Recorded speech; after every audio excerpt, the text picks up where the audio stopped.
Y bien, me da muchísimo gusto poder concluir este análisis de las reformas presentadas por el presidente López Obrador y le agradezco enormemente que ya esté enlazado por Zoom el licenciado Adrián Alcalá, comisionado presidente del INAI, donde en su cuenta de X ha publicado el INAI vive su momento más adverso desde su creación como IFAI y ante esta situación alzamos la voz en defensa de nuestro instituto que tutela los derechos humanos. Y como presidente del INAI me parece importante, Adrián, hacer un par de precisiones y de puntos al respecto. Así es de que gracias por acompañarnos para nuestra audiencia en la radio y en la televisión. Bienvenido.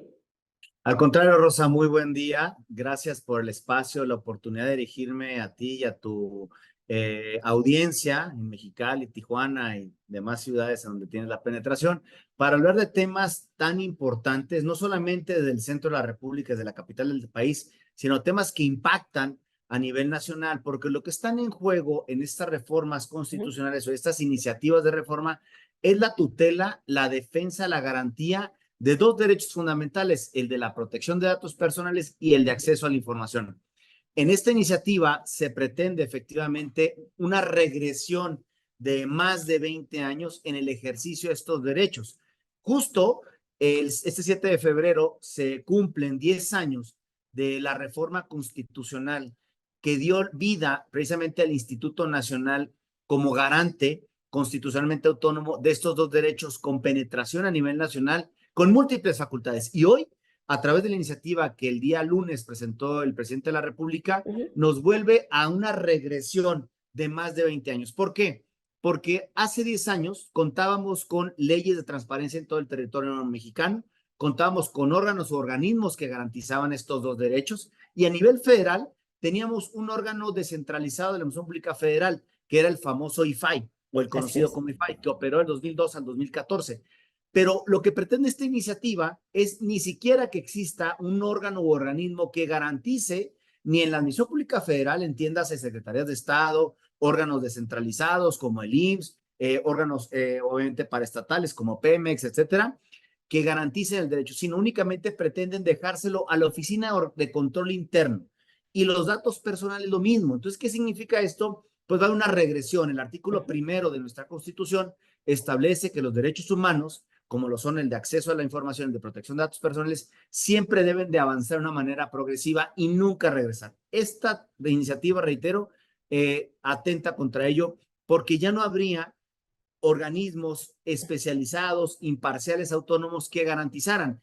Platicábamos la semana antepasada sobre el tema de la violación o la vulneración de esta base de datos de periodistas, de compañeros de medios de comunicación. ¿Quién resolvería eso? Lo resolvería la Oficina de Control Interno.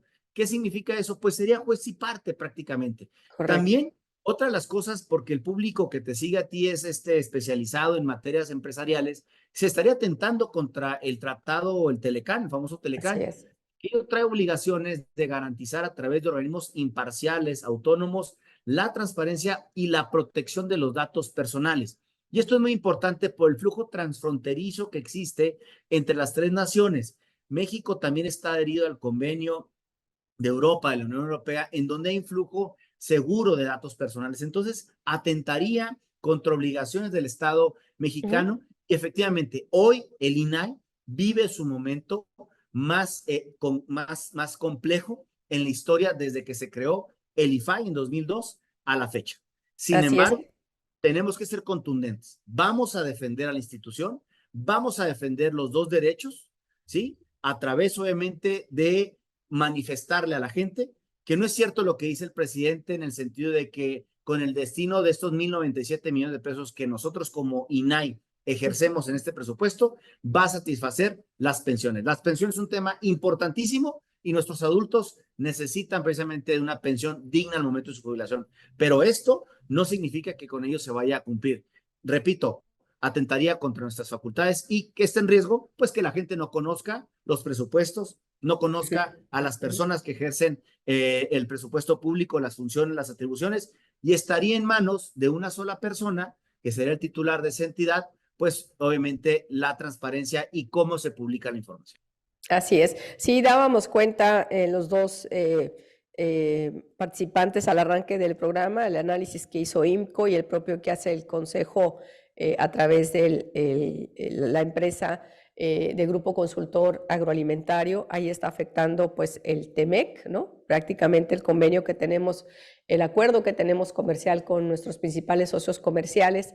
Sin embargo, Adrián, ya el mismo presidente reconoció que estas reformas las presenta él, pues precisamente en una coyuntura de esta elección presidencial, donde se está definiendo, dicho por él mismo, ¿no?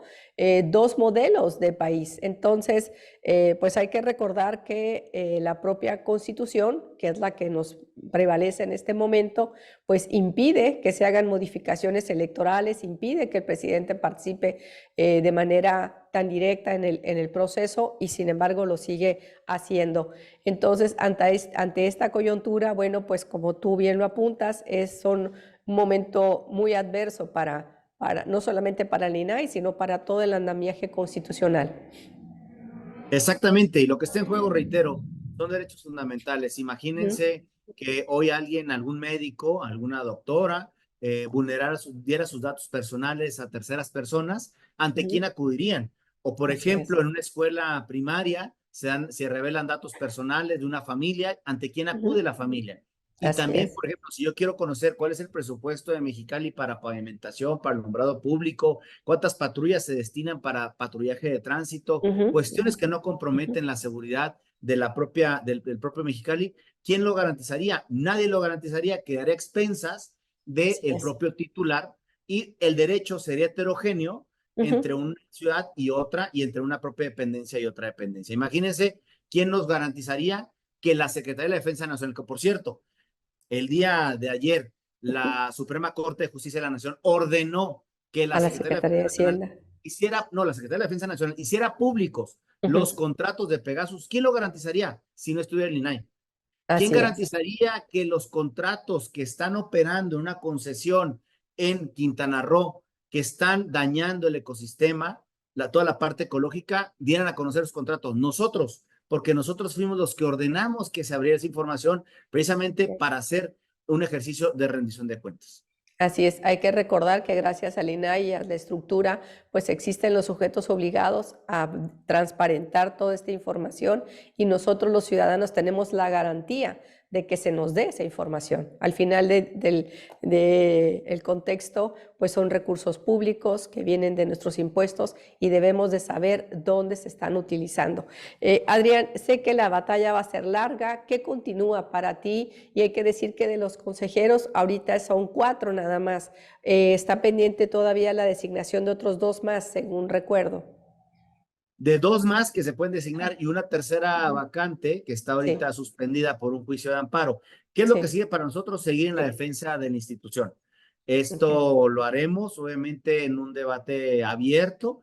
Confiamos en que el Congreso de la Unión convoque a mesas de gobierno, perdón, de Parlamento abierto, en Parlamento donde abierto. se escuchen esas personas, miles de personas que han ejercido su derecho de acceso a la información. Esa persona que en Mexicali pudo ejercer su derecho de acceso a la información y evitó que una autoridad hacendaria le quitara su vivienda por la falta de pago de una contribución cuando había Ujú. una exención del propio gobierno del Estado. Esa persona que venga y que debata precisamente ante los senadores y exponga su caso, o las mujeres mazaguas aquí en el Estado de México, o los pescadores del pulpo en Campeche, es decir, son infinidad de ejemplos y eso lo Ejemplos. veremos de dar precisamente para dar la utilidad social que tiene el instituto. Ay, sí, hay que recordar, no sé si tengas ahí en la numeralia todos los expedientes que estuvieron rezagados y que ustedes siguen sacando, Adrián. Aquel Sí, momento histórico sí, también de este instituto, el sí, año pasado, entre abril y julio, nos vimos impedidos para sesionar cerca de 6,000 derechos, 6,000. fueron los que se vieron afectados por esta situación. Nosotros lo que hicimos fue trabajar ordinariamente cada semana y cuando pudimos, gracias a una resolución de la segunda sala de la ponencia del señor ministro Lainez, obviamente nos ordenó, dimos a conocer esos 6,000 derechos y de ahí hemos venido Ah, trabajando de manera ordinaria, resolviendo aproximadamente, Rosa, y audiencia como 400 medios de impugnación a la semana. mm. Así es, para que sepan el trabajo que realiza el propio instituto. En este caso, pues el INAI, que defiende y tutela nuestros derechos fundamentales, que es a preservar obviamente nuestra identidad, pero también a tener acceso a la información que a todos nos compete por ser pública. Adrián, muchísimas gracias por haberme acompañado en el cierre de este programa. Cuando arranqué el programa, me vino a mi cabeza, dije, no, pues tengo que invitar a Adrián para invitarlo, y te agradezco mucho que hayas aceptado así de rápido para estar con nosotros y poder tener tu posicionamiento. Enorme gusto y, como siempre, muy agradecida. Al contrario, querida Rosa, el agradecido soy yo con la oportunidad y el espacio. Un saludo hasta Mexicali y, por supuesto, a toda la audiencia. Muchísimas gracias, y bueno, le agradezco a Eduardo Martínez Palomera que me haya enviado su libro. Yo soy lo que soy por ella. Gracias, Eduardo. Ya después hablaré del contenido de su libro. Pásela bien. Soy Rosa León. Lo espero en la próxima.